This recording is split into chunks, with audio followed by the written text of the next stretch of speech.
Welcome to the TeenTix Arts Podcast, also known as TAP, a Seattle-based youth podcast that focuses on empowering youth voices through the exploration of art. Here on the podcast, we share our favorite artistic influences by exploring their histories and cultural impacts, but not just offering our perspective as teens. We often interview artists, from aspiring youth creators to professionals from various Northwestern art scenes. I'm Ashwari. And I'm Sofia. Today we're going to be talking about how literature crosses over into the world of film. Many people debate whether movies or TV shows that are adapted from books are actually good or engaging. Some, like the Harry Potter series, have become staples in Hollywood history, whereas others, such as Percy Jackson and the Olympians, have received backlash for its deviations from the original novel. In this episode, Ashwari and I are going to discuss the reasons for adaptations, various narrative techniques, faithfulness to the source material, and viewer experiences. So why do filmmakers adapt books into films? Well, according to the article Why Are More Movies Based on Books by the Barrow Group, books often have the rich material filmmakers need to develop strong stories to bring to the big screen. A book includes various types of characters, plots, and detailed settings Hollywood can work with.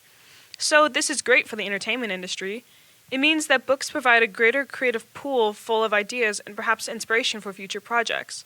Fans of successful adaptations will likely want to follow the work of those filmmakers, helping them grow their audience and profits. Honestly, I feel like film or TV adaptations of books can be so hit or miss, like you mentioned before.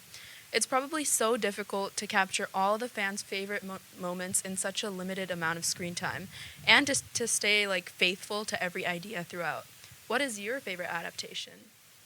I definitely agree with you. My favorite adaptation is probably this show called Heartstopper on Netflix. I love the ever-evolving relationship between Nick and Charlie, as well as the character development of their friend group. But beyond the romantic themes, I especially love when they talk about Charlie's eating disorder. It represents people who have that condition in real life and opens up the door to talk about it more. Representation has definitely improved over the years, but at times, adaptations may alter a trait a character has because it's deemed unconventional.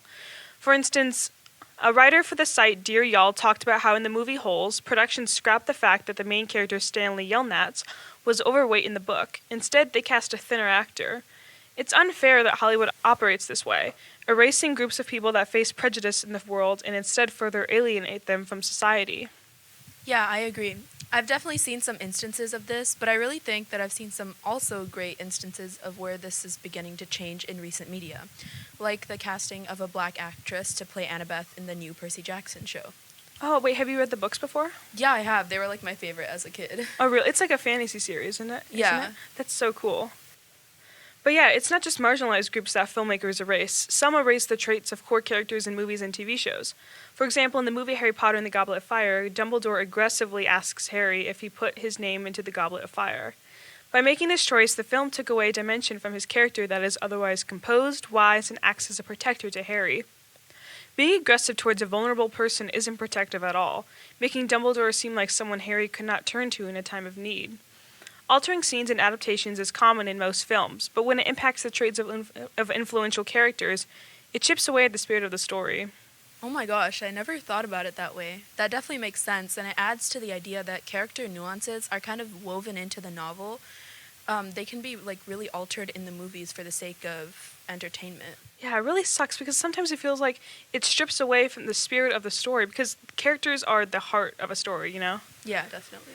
But even though adaptations sometimes stray from the original book, they add another layer to the story that novels cannot. Peyton Scott, a writer for a certain blog, wrote how films tell stories through cinematic techniques, such as through visual imagery and actor direction.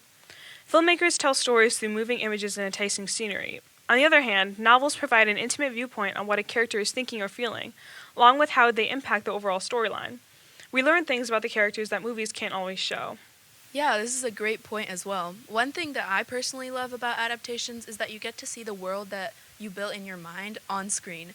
And by mostly deviating from having all of the characters' thoughts spelled out, the film offers a more separated, objective perspective into the plot and allows viewers to understand more about how the main character's actions are perceived by others. Exactly, because with a film, you can actually see their reactions and their expressions.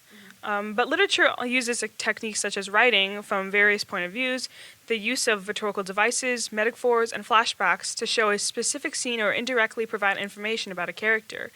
In contrast, a filmmaker might use lighting, sound, or frame to convey a character's development or inner turmoil. Ominous music, darker lighting, and a close-up camera angle might be used to show anger, evil, or danger to the other character, or hint at how they'll influence the conflict. An author might do this by writing internal dialogue or describing their emotions and expressions to the reader. So, like, for example, like an internal monologue in a book, you can usually see their monologue printed in, like, italics, which is helpful for the reader to differentiate whether that's their internal monologue or actually their real dialogue and what they're saying to other characters. Whereas filmmakers may use voiceovers, like how they voice over their, like, a certain scene to kind of voice how what the character is thinking without actually them saying it in the scene. And, like, especially with description and setting, for example, authors try to use descriptive language and imagery and vivid verbs to really describe a picture, which is, again, like a sort of art form in a way.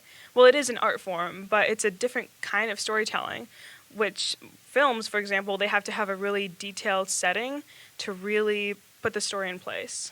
Because without the setting, the characters are kind of in just this void. Yeah. But yeah, each art form has its own take on storytelling, and both are equally important in their own ways. Yeah, definitely agree. I'm taking a film analysis class right now, like in school, and one thing that we heavily analyze is how the filmmaking techniques and mise-en-scène significantly add to the emotions and themes in each and every scene. Oh, how did it add to the emotions and themes, do you think?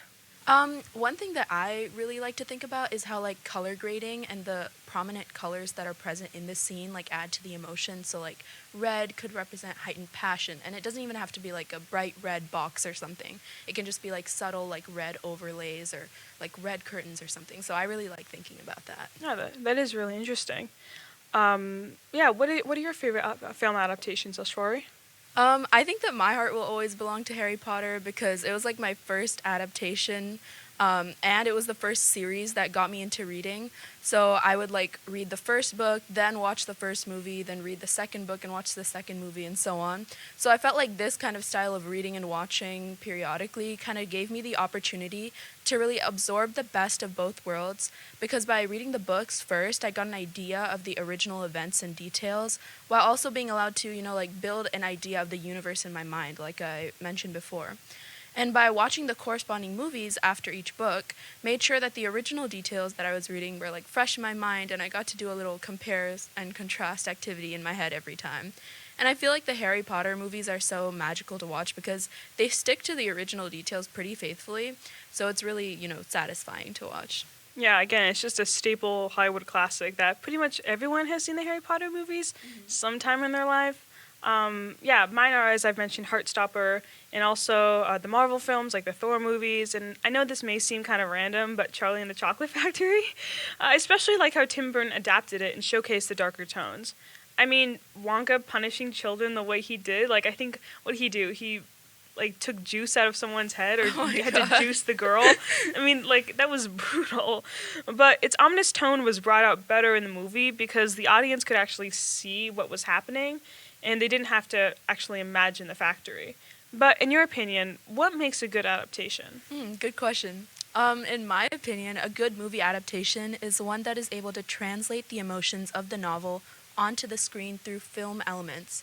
If it's able to nail emotional arcs of character growth in subtler and change in subtler ways, like color grading, like I mentioned before, a subtle glance or comment or a motif, it's like a winner for me. Also, movies that add a more modern lens to the movie, or to the original story, like Greta Gerwig's emphasis on feminism in the Little Woman movie, can add a whole new angle to the original story that makes the movie interesting while still staying, nostalgic. Yeah, and especially in these times where people are representing more diverse groups of people, it's especially good when filmmakers add that sort of layer to especially older stories. Yeah, absolutely. What I think makes a good adaptation is when the filmmakers and directors are able to capture the essence of the story and use their artistic style to make it their own. If they stay true to the novel and honor the original plot, an adaptation is capable of being a Hollywood classic and will capture the hearts of old and new fans alike. So, whether or not adaptations are creative risks, they offer new ways to experience already beloved stories. Now it's time to hear from a couple of individuals experienced in novel writing who will share their takes on how both art forms successfully achieve storytelling.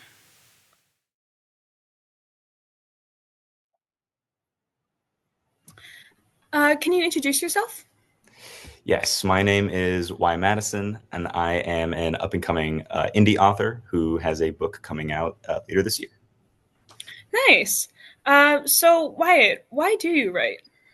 So I write, I write because one of the most fascinating aspects of writing to me is just how timeless it is. I've always said that I love the fact that books and stories that were written 200 years ago and even farther back are still being taught and learned about today. And that may sound a lot coming from me, coming from an indie writer, but that is something that I want. I want in 200 years for people to still know who I am and what I had to say. Yeah, because a lot of older authors, like even Shakespeare or Emily Dickinson, not that she wrote a book, but just their work is still preserved to this day, and that's Exactly, super cool. So, what is your favorite part about the writing process? So my favorite part about the writing process has got to be the very beginning of when you know an idea there's some substance to it. And for me, I'm a very collaborative person. So when I get an idea, I talk about it with my friends, with my girlfriend, with my brother, and just that's such an amazing part to me because they're not writers, but their input on it makes the stories so much better. Like my novel right now, I remember starting that out. The original thought, the idea that started that novel was a shower thought with two brothers fishing that hadn't talked to each other in a while. And I remember talking to my brother about it, and he gave me this idea where to take it, and it just compounded, and it's turned into this just amazing work that I've been able to somehow complete. Yeah, that's so cool. What's your novel called? It's called Alone We Were. Okay, nice. So is it like realistic fiction? Is it fantasy? What's the genre? It's a blend between romance and horror, some of my favorite genres. Okay, cool. When did you start writing? Like what age did you start writing? So I wrote my first story when I was about 6 years old, and it was the worst thing. It was the worst thing on the planet. I hope no one ever reads that. But I wrote it. Me and my family had just rescued a beagle from South Korea, and I just wanted to write a story. So I wrote a story from my dog's perspective about the hardship that he had grown up in. He was very old when we got him. He was about 11 or 12. So I kind of wrote about his life, and when I read it to my parents, they loved it, and I was like, all right, maybe I'll keep doing this. That's so interesting, especially at 6 years old. You came up with that. Yeah, That's cool. It was definitely an experience. It was the first time I developed the ability to put myself in the shoes of another creature, not just a human, but like an animal. So it was very important. Yeah, especially as a storyteller, it's important to write from a wide range of perspectives. Absolutely. So I know you mentioned writing in the horror and the romance genre. What do you love most about those genres?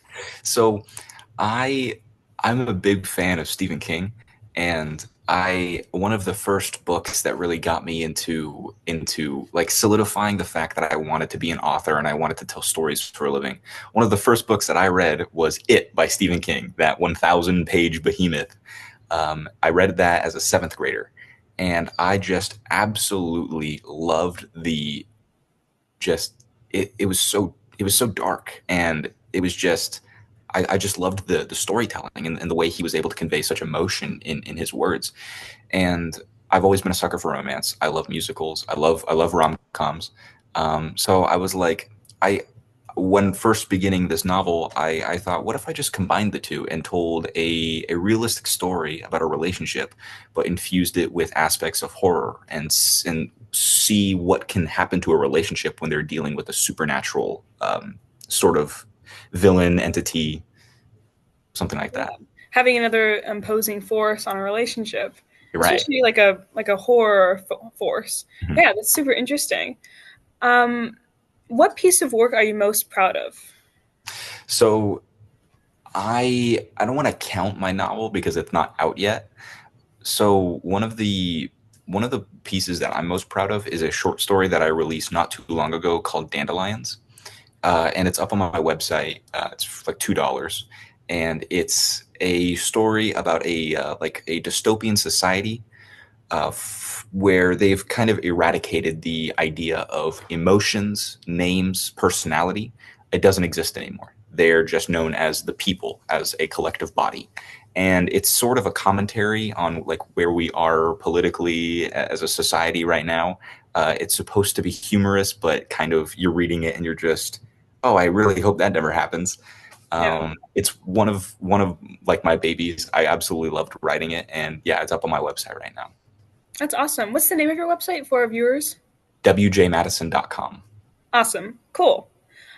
And I know you mentioned you're working on is your novel finished right now?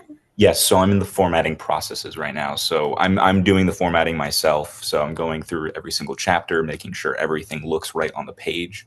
And then I actually have a few exciting announcements at the end of this month, at the end of May, that I'm really excited to share with my audience. Awesome. So this episode specifically talks about literature and its adaptations, specifically film adaptations. Mhm. So I definitely want to ask your thoughts about it, especially as a novel writer and a storyteller. How do you think the written word translates to other art forms? So I appreciate the question. I might be a little biased because I absolutely love reading, but there is a part of me that loves watching movies. But for me personally, I think there's an aspect that is kind of lost in translation when it comes to movies. Uh, there's absolutely no way that a camera can capture the thoughts of in that moment of a character, and that's one of my favorite things is being able to jump inside the mind of a character. And with movies, I love the ability to tell stories cinematically, and the way the camera can position to convey a certain message. It's beautiful. But it's almost like it's a just completely other world. With the written word, you get that perspective that is just kind of impossible. Like you can't watch a movie and watch it from the perspective of someone else. You're always in that third person, and you're kind of stuck there. Right. Yeah, I definitely agree, especially because different art forms have their own techniques of storytelling. Like with words, it's more so using literary devices and rhetorical devices, metaphors, similes, internal dialogue. But with films, you can't really do that. It's more so visual. You have to have great attention to detail, actors, things like that. In what ways does writing or literature tell a great story? So I think kind of building off of that, it's just the own world that it creates, like what you were saying with the certain literary devices, giving the reader the ability to read a story and maybe have a plot twist at the end that they didn't see coming, but you dropped little breadcrumbs, and now when they go back and read that story again, they're able to see and pick up on those just because their brain has developed, and their ability to consume the information that you gave them has developed in a certain way. And that's why I think fiction is so important, but that's a whole other conversation. I think it's for those specific aspects that it just makes it so important, and the ability to tell such a good story is just, of course, there's overlap with film. Don't get me wrong. Like foreshadowing exists in film, flashbacks, all that type of stuff. But it's just a whole new dimension when it comes to the written word. Right, definitely. What is your perspective on adaptations? Do you think they add to the story, take away from it, or what do you think? Do you specifically mean film adaptations? Yeah. Okay. I think they can do well.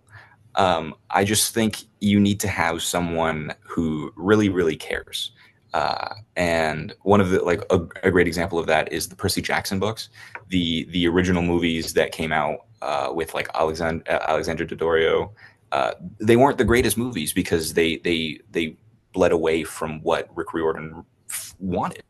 And they realized that after their movies did bad, and then a new company or whatever brought him in to do the TV show. And surprise, surprise, it's doing amazing.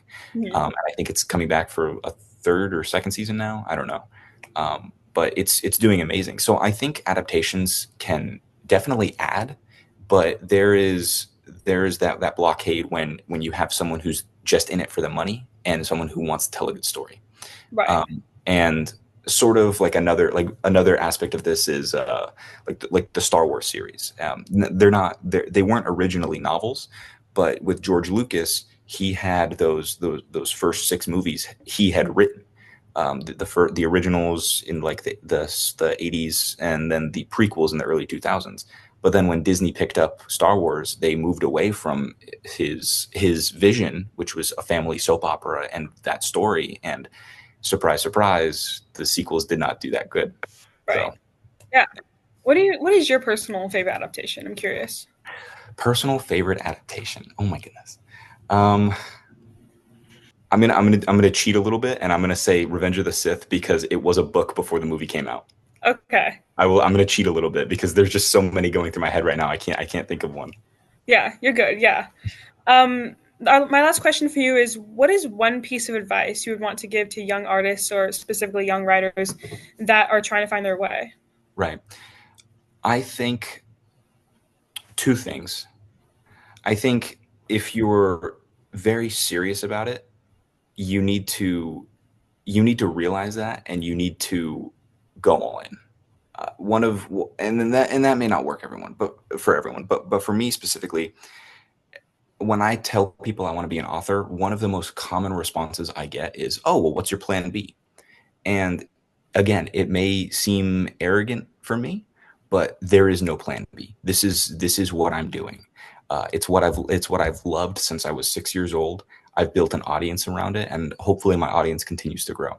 So for me, this is my plan A through Z. There is nothing else. I may need to adjust, but this is what I will be at the end of the day. And I think a lot of people in, today's society are a little afraid of that type of commitment, because obviously we live in the real world where, you can lose your job, there's bills to pay, obviously.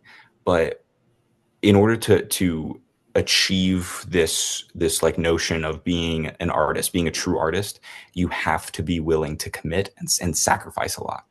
And the other thing I would say is, if you're a creator, if you're an author, a singer, a painter, or whatever it is, you need to stay humble as much as you can.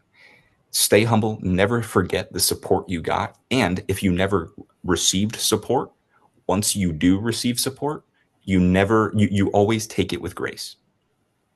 Learn to discern hate and critical feedback. That's another way that you grow. So those 3 are kind of the most important things that I would say for someone who's trying to follow this path. That's beautiful. I definitely agree. It's a lot of dedication and a lot of hard work, and not a lot of success at first. There's a lot of failure, a lot of rejection, Yes. But it will all pay off in the end, hopefully. Yeah. I think another aspect of it too is get used to working very long hours without getting paid at all. Right. Oh yeah, definitely. If I had gotten paid like hourly for writing my book right now, I would be a millionaire. Oh yeah, because it's like at least hundreds and hundreds of hours, because outlining, editing, writing. I don't even want to know. Oh yeah, it's a lot. Well, thank you so much for being on the podcast, Wyatt. We really appreciate your input. And is there anything else you want to share with our viewers, like any links or your Instagram name? Go check out Wyatt_Madison_writer on Instagram. I post feedback almost every day on my story about what I'm doing. I like to keep my audience as clued into my writing process as possible. I like to be completely transparent. If you're more interested on some of my other works, go check out my website, wjmadison.com. I have 2 short stories up there right now, hopefully some more by the end of the year. They're pretty cheap. They're like $2. So if you want to check that out, there's a little preview so you can look at the first page and everything. But yeah, if you wanna check that out, go look at my Instagram, go look at my website, and I hope to see you guys following and watching along. Thank you so much, Wyatt. Thank you so much for having me. So, do you mind introducing yourself? Of course not. Hi, I'm Evangelina Rattray. I'm a 16-year-old author slash content creator. Awesome. So my first question for you is, why do you write? So the reason I write is to empower the Black community, mainly Black youth, because there's a very, very large gap between the number of authors who are of color, especially those who are Black, and then those who are white, because the privilege is just it's shown in every industry in this world. So what I do is I try to write books to represent Black youth as those who are not stereotypical and to show the world that we can be really anything. Right, that's super empowering. Um, my next question is, what is your favorite part of the writing process? So my favorite part of the writing process is definitely the first draft. So the first draft is basically when you are writing your book initially, you're kind of going with no stops, really creating the groundwork for your story. And the reason I love that so much is because I get to escape from my world and I get to put myself in my character's shoes more than any other part in the process, which may be outlining or editing or pretty much anything else. I just love the writing part so much, and it makes me feel like I'm really making a difference with my story, even if it's not out in the world yet. Yeah, there's just so much creative potential in those first few stages. There's outlining and brainstorming, and it's such a beautiful process. Yeah, no, for sure. When did you start writing? Like, what age did you begin writing your stories or your books? So I'm not really sure like when I exactly started writing because kind of in elementary school I would write these like quote unquote books with my friends, and it was like these picture books made out of copy paper that we just picked up from the classroom. So I did those like a lot, but the first time I tried to write a real book was when I was 11, and that idea definitely fell through. It was not successful at all, but I think that was when I was like, oh, I can actually become a writer. I can actually do something with my words. Yeah, I mean, there's always this moment where, as young people, we're just like, we can do this. Like, this is Yeah, for possible for sure. us. What genre do you usually write in? Do you write in fantasy, romance, realistic fiction? So all of my books are young adult, so that's kind of like the umbrella genre of them all. But currently, my book that I am writing, my third book, is contemporary. It's drama, and it's more focused on mental health and things. But my second book was dystopian science fiction, kind of very different from what I'm writing now. And then my first book was also contemporary and romance. So basically, I just write anything young adult. Okay. Yeah, you want to have a wide range of books for young people. Yeah, that's Yeah. super awesome. What piece of work are you most proud of? I know it's like so cheesy, but I feel like the book I'm writing now is definitely what I'm most proud of, not just because it's newer, but because it feels personal to me in a different way than my other stories.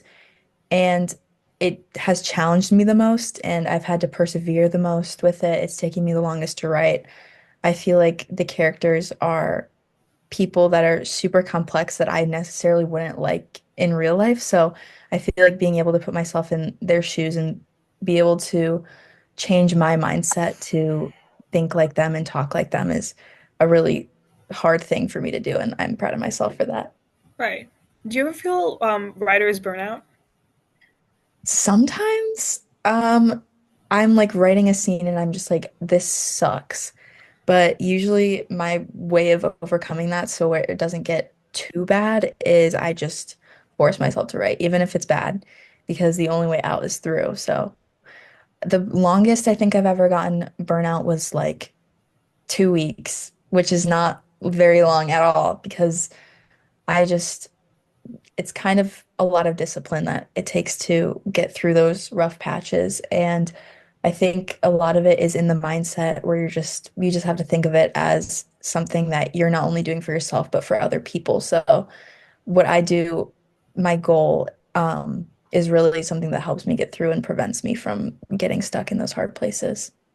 Yeah, it's definitely important to have something to look towards because for you it's providing representation for the Black community, and I think that that's just so beautiful in every way because it's not like you just want to tell stories to entertain people. You want to actually make an impact, which Yeah. it's just super powerful, and I know that drive and ambition you have is going to get you far. Thank you so much. Um, so this episode that we're working on is specifically about literature and its adaptations, specifically film adaptations. And as a storyteller and especially a novelist, I want to hear your input on it.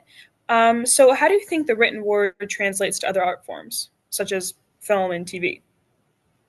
I think that just writing and literature in general is the basis for so many other forms of art, whether it be, a short film or a picture book, anything. It really, to understand how those stories progress, you kind of need some sort of written work. So I think that written stories are just so important to all these different art forms, especially film and TV.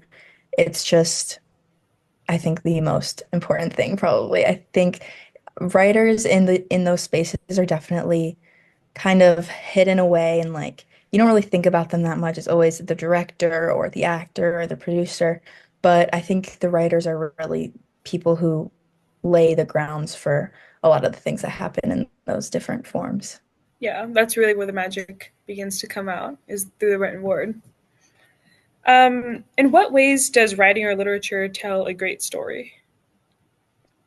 I think it tells a story, obviously, because of the development and the conflict and everything, but it also creates a new story for the reader because so many different stories can be interpreted in different ways. People can take away different things from them, whether that be a new mindset for themselves, whether it be sympathy or empathy or pretty much anything. It's just stories can be so many different things for so many different people, and I think that's why they are so beautiful. It's just a very important thing for development, not only in the characters in the books or the stories, but also development in people in our day-to-day lives. Yeah, I definitely agree with that. It's just, especially because different techniques through storytelling and just conveying a story, even though people can't see what's going on, they still know what's going on. If Yeah. that makes sense. So, my next question is what is your perspective on adaptations? Do you think they add to the story, take away from the story, or just what do you think? So I think adaptations, they can do a lot of different things. Sometimes they're deemed good or bad or whatever, but I think one way they add to a story is not necessarily for the actual plot and everything, but I think for the audience of that story, because sometimes it's more accessible to have an adaptation, what because people might prefer to watch stuff, they might be too tired to read, they might be in whatever situation that prevents them from doing so, and that just exposes them to that story and to those characters and everything. But I also think that adaptations are very easy to like cut to the chase and remove a lot of the stuff from a written work. I think a lot of the time there is some character development that's lost on along the way because you're not getting their thoughts conveyed to you through the story, but then also having that visual element sometimes can add to it and make it feel more real or like something that's more entertaining. So there's just a lot of different ways you can go with that. Yeah, it definitely adds a more accessibility to the story because maybe some people they have trouble staying focused while reading, and it's easier for them to watch a movie or a show. Yeah, because everyone deserves to be exposed to stories like that should be accessible for everybody, you know. Yeah, So I agree 100%. adaptations are definitely a way to go about that. My last question is, what is one piece of advice you would want to give to young artists that are trying to find their way? So I think my biggest piece of advice is to just know why you're writing and know exactly, I mean, not exactly, but like kind of have a sort of gist of what you want to do with your work because it's very hard to find that motivation. And like we were talking about before with the getting stuck in a rut with your writing, it's so much easier to get out of that and then prevent that when you know what you want to do. Whether you're kind of writing to, cope with something that's going on with your life, or to understand someone else's perspective, or to increase representation, or just write the story you want to read, those things are all important to understand and put into your own perspective so that you can keep writing. Right, because it's never just about the story. Yeah. It's never just about the story. It's Yeah. about just the different messages and themes that those stories convey. And that's usually the most important part about it. Yeah, yeah. I think it's just a journey for both the characters and the writer and the readers, of course. Right. Well, thank you so much for being on the TeenTix Arts podcast today. Is there anything you want to let our viewers or listeners know, like any Instagram handles or websites that they can reach you? Okay, so thank you so much for having me, first of all. And I post every day on Instagram and I post on YouTube. Both of my handles are at Evangelina Rattray Writes. So yeah, if you guys want more of me, I suggest you go check out my social media, and then also, follow this podcast and Yeah, stay up to date with these amazing people that are doing this great thing. So yeah, thank you so much. of course. Thank you. This was the TeenTix Arts Podcast. Thank you for listening. We hope this will encourage you to check out some cool film adaptations. Thank you to everyone behind the scenes who helped make this episode happen.